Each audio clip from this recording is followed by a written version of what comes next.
Hello everyone, good morning, Radhe Radhe. कैसे हैं आप सब? आई होप आप सब अच्छे होंगे। मैं भी बढ़िया हूँ, बच्चे बढ़िया हैं और स्वागत है आप सबका मेरे को न्यू ब्लॉग में। और गाइज अभी सुबह का तो खैर नहीं, पर हाँ यही 12-1 बजे का टाइम है। और ब्लॉग तो मैंने खैर पहले ही शूट कर लिया था थोड़ा बहुत, लेकिन वो मैं एडिट नहीं कर पाई, गलती से मेरे से 1-2 वीडियो डिलीट हो गई। तो अभी मैंने ब्लॉग स्टार्ट कर दिया है। और अभी ये 3 बहनें हैं जो कि यहीं छावला से ही हैं, और ये आज मुझसे मिलने भी आई थी और साथ में कह रही थी कि हमें अचार भी लेना था, तो सोचा आप लोग आपसे मिल भी लेंगे।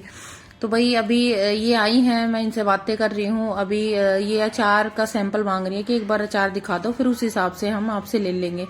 और ये काफी दिन से कह रही थी कि हम काफी दिन से सोच रहे थे आपके पास आने के लिए, मिलने के लिए, लेकिन बस निकलना ही नहीं हो पा रहा था। तो आज ये आ गई है और अभी मैं इनको सैंपल दिखा देती हूँ, उसके बाद इनका अचार डालूंगी। इनका नहीं, मतलब इनका आप लोग सोचोगे मैं इनका अचार डालूंगी, नहीं नहीं, मेरा कहने का मतलब है फिर ये अपनी पसंद के हिसाब से जो अचार लेंगे वो मैं अचार डालूंगी, ना कि इनका। तो अभी इन्होंने अचार, मैंने 3-4 तरह का, जो भी मेरा अचार था, जैसे 2 तरह की मिर्च है और नींबू, गाजर, मिर्ची, आम का, ये सारी चीजें मैंने इनके सामने छोटा छोटा सैंपल रख दिया था, थोड़ा थोड़ा, वो इन्होंने टेस्ट करके देखा अभी। हेलो एवरीवन, कैसे हैं आप सब? आई होप आप सब अच्छे होंगे। मैं भी बढ़िया हूँ। और ये बहनें आई हैं, यही छावला से हैं जहाँ मैं रहती हूँ। तो मैं थोड़ा बाहर वाही रहती हूँ, लेकिन ये गांव से आई, गांव के अंदर से आई हैं। अचार लेने के लिए भी आई हैं और मुझसे मिलने के लिए भी आई हैं। ये देखिए, इन्होंने अचार भी लिया है। हमने अचार लिया, अचार लिया है। अच्छा होगा तो और आएंगे, बार बार आओगे। बहुत अच्छा लगा बिटिया, बहुत अच्छा लगा इनसे मिलके। मुझे भी बहुत अच्छा लगा आप सबसे मिलके। हमें बहुत बहुत अच्छा स्वभाव लगा बिटिया का। चलो, थैंक यू आंटी जी। मुझे भी आप सबसे मिलके बहुत अच्छा लगा। आते रहना फिर से, अब की बार और बहनों को लेके आना। हाँ जी भाई, nature, thank you, thank you. आप और प्रोग्रेस हो। तो भाई वैसे तो देखिए, ये आई थी 1 बजे के करीब आई थी, लेकिन जैसे अचार डालने में उसमें मुझे 2:15 हो गए थे। इनको अचार पैक करके दिया और फिर भाई देखो, घर पे कोई आता ना तो ज्यादा तो नहीं, पर हाँ ये है 10-5 मिनट अगर मैं टाइम दे पाऊं तो मुझे भी अच्छा लगता है। हालांकि मैं चाहती हूँ भाई कोई घर पे आए, मैं उनको थोड़ा टाइम दे पाऊं, लेकिन मेरा काम ऐसा हो गया कि भाई मैं ज्यादा टाइम तो नहीं दे पाऊंगी। और इतना तो खैर मेरी बहनें समझती भी हैं कि भाई मेरा काम ही ऐसा है।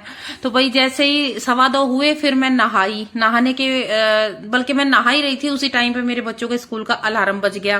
2:30 बजे को, मतलब 2:24 पे मैं घर से निकलती हूँ ना, कई बार 22 मिनट पे, कभी 24 मिनट पे ऐसे निकलती हूँ। 2:30 बजे बच्चों की छुट्टी होती है और 2:30 बजे ही बच्चों को बाहर निकालते हैं। जब स्कूल की बसें निकल जाती है ना, उसके बाद बच्चों को बाहर निकालते हैं। तो भाई मैं भाग दौड़ के जैसे तैसे करके स्कूल पहुंची। तो शिवांश तो इनका सर है स्कूल में ही, वो अपने बच्चों को लेके आते हैं तो उनके साथ बैठ के आ जाता है, लेकिन जीवांशी को मुझे लाना पड़ता है। और मतलब बैग दोनों ले आते हैं और शिवांश को ले आते हैं इनके सर, बाकी जीवांशी को मैं ले आती हूँ। तो अभी शिवांश को गाड़ी से उतार के हम लेके आए हैं, घर आ गए हैं। और भाई गर्मी की तो पूछो मत, इतनी ज्यादा गर्मी हो रही है। ऊपर से ना जीवांशी के मैंने आपको पहले भी बताया होगा आप सबको कि भाई जीवांशी को ना एलर्जी है, और इसके ना हाथ पे जो एल्बो है ना, हाथ, वहां पे बहुत ज्यादा एलर्जी हो रखी है। और जिसका कारण देखो, एक तो गर्मी भी है, गर्मी कितनी हो रही है, और उसका भाई सेंसिटिव स्किन है, जिसकी वजह से मैं ना इसकी स्लीव कट कराऊंगी, लेकिन मेरे पास ना मशीन नहीं है, तो मुझे मार्केट में ही कट करा के लानी पड़ेगी। इसकी दोनों की ना स्लीव कट करवा के लाऊंगी, एक एक शर्ट की। तो एक एक तो आगे ये है कि सर्दी का, ये बारिश का मौसम आएगा तो हाफ स्लीव के अलाउ नहीं है स्कूल में, लेकिन अभी फिलहाल इतनी गर्मी है तो मैं सोच रही हूँ अभी 2 दिन और जाना है। 2 दिन के बाद जैसे ये छुट्टियां पड़ेंगी ना, तो मैं या तो मैं ममता दी से करा लाऊंगी या भेज दूंगी, वो करके भेज देंगे, क्योंकि मेरे पास कोई सिलाई मशीन नहीं है। मेरे पास थी, लेकिन मेरे पास एक भी नहीं, 2-2 सिलाई मशीन थी। एक तो मेरे शादी में मिली थी, पापा ने दी थी।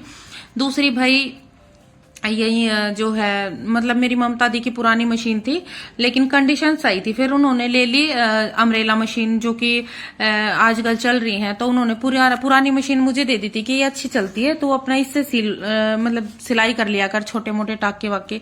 तो देखो वो भी ससुराल में ही रह गई, और वो अब वही बात है, सारा सामान होते हुए भी मेरे पास नहीं है, वो उन नंगड़ों के बीच ही रह गई सारी चीजें। तो क्या कर सकते हैं भाई। तो अभी देखूंगी अब छुट्टियों में इनके हाफ स्लीप करवा लूंगी। और अभी जो है बच्चों को मैंने खाना पीना दिया जैसे स्कूल से आने के बाद। उसके बाद मैं मार्केट गई थी, जो कि मैंने क्लिप नहीं ली क्योंकि फोन भी चार्ज चाहिए होता है ना। मैं फोन को चार्जिंग पे लगा के और तो मसाले कुल मिला के थे, लेकिन एक दो जैसे लाल मिर्च हुई, ये चीजें कुछ खत्म हो रखी थी, तो मैं ये लेने के लिए मार्केट गई थी। वो लेके आई और मैं साइकिल लेके गई थी नीचे। जो भाई क्या बेटा ही लगा लो मेरा, तो क्योंकि छोटा ही है, ज्यादा बड़ा नहीं है, उसकी साइकिल लेके मैं मार्केट गई थी। लेके आई फटाफट। उसके बाद बच्चों को ट्यूशन भेजा।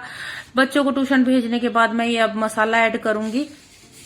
तो भाई बहुत सी बहनें मुझसे केस की अपडेट पूछती रहती हैं, तो मैं आप लोगों को एक बार अपने केस की अपडेट दे दूं कि अब की बार क्या हुआ और आगे क्या होगा। तो देखिए यहाँ पे मैं बता दूं कि मेरी उंगली कट हो रखी है। परसों रात को मेरी उंगली कट हो गई थी, जिसकी वजह से मुझे थोड़ी प्रॉब्लम हो रही है। लेकिन हाँ ये है कि ये भी शुक्र है कि उल्टे हाथ की कटी थी। सीधे हाथ की कटती है ना, तो मुझे आटा भिगोने में भी बहुत ज्यादा दिक्कत होती। हालांकि मसाला वसाला डालने में मुझे दिक्कत हो रही है अचार में। जैसे मैं क्या करती हूँ, थोड़ी सी कट जहां पे कट है ना वहां पे टेप लगा लेती हूँ और फिर ग्लव्स पहनती हूँ, तब जाके मसाला ऐड किया जाता है। और अभी यहाँ पे शिवांशी मेरी हेल्प कर रही थी। कर तो शिवांशी भी रहा था। देखिए वो जो खीरा कट करके गया ना, वो छील के कट तो मैंने नहीं करने दिया, शिवांशी ने किया है। शिवांशी मेरी हेल्प कर रही है कि मम्मी परेशान नहीं होगी।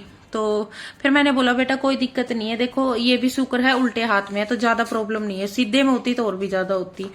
तो भाई मैं आप लोगों को अपने केस की अपडेट दे दूं कि अभी जो मैं तारीख पे गई थी, तो अभी नेक्स्ट हियरिंग मिल गई है। डेट है अगस्त में जाके, 4 महीने बाद तारीख मिली है।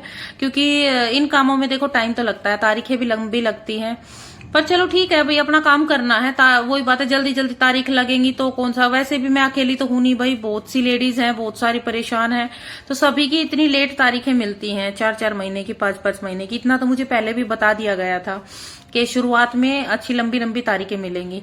तो भाई अभी अगस्त की तारीख मिली है और अब की बार जो है जज ने बोला है उस टकले को कि अपनी माँ को, अपने भाई को, अपनी बहन को, इनको लेके आना है कोर्ट में। ठीक है, तो उन लोगों ने सोचा तो ये होगा कि ये चला जाएगा, इससे काम चल जाएगा, हम बचे रह जाएंगे। लेकिन ऐसा नहीं है। कितने दिन बचेंगे, अब नहीं बच पाएंगे। हाँ मानती हूँ थोड़ी तारीखें लंबी चल रही हैं, लेकिन सुनवाई तो होगी और जिन्होंने गलत किया है उनको सजा भी मिलेगी।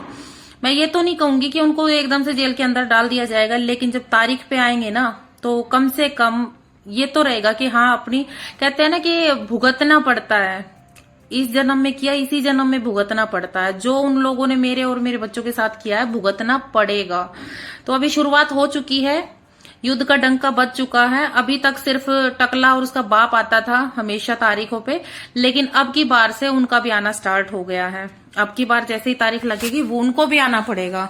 वो कब तक बच के बैठ सकते हैं? मतलब ये कि मैं अपने छोटे छोटे बच्चों को छोड़ के तारीखों पे धक्के खाऊं और वो घर में बैठे आराम से, ऐसे तो नहीं होगा।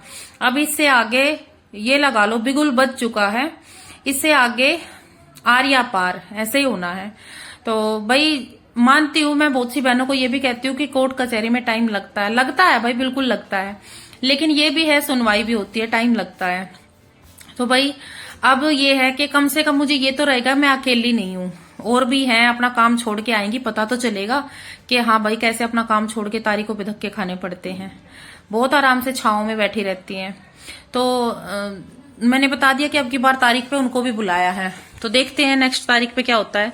तो आप लोगों ने अभी शिवांश को देखा होगा कि मैं उसको ब्रश करवा रही थी, तो पता है वो एकदम से कहाँ भागा है।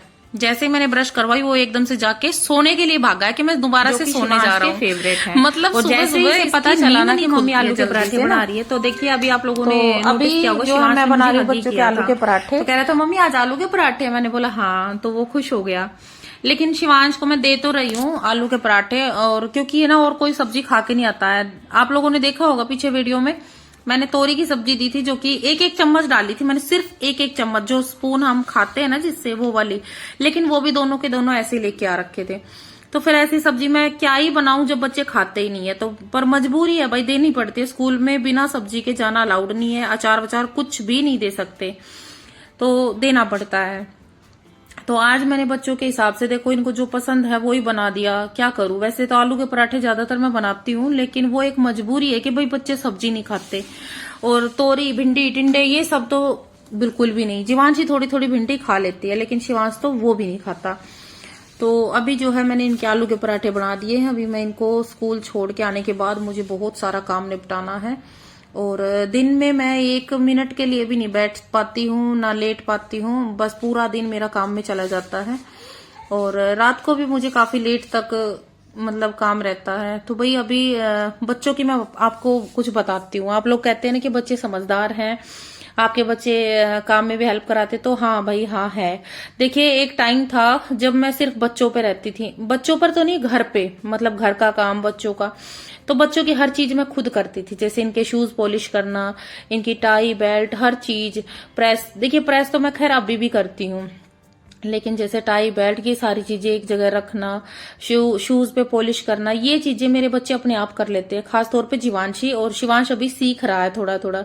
उसका कारण ये है कि अब जब मैं अपने काम में लग गई हूं तो मुझे इतना टाइम नहीं मिल पाता है कि मैं ये चीजें भी देखूं। तो मेरे बच्चों को मैंने समझा दिया है कि बेटा मेरा काम का प्रेशर ज्यादा है, तो थोड़ा अपना काम खुद से किया करो। जैसे अपने शूज पॉलिश कर लिए, अपनी बोतल भर ली, अपने टिफिन रख लिए।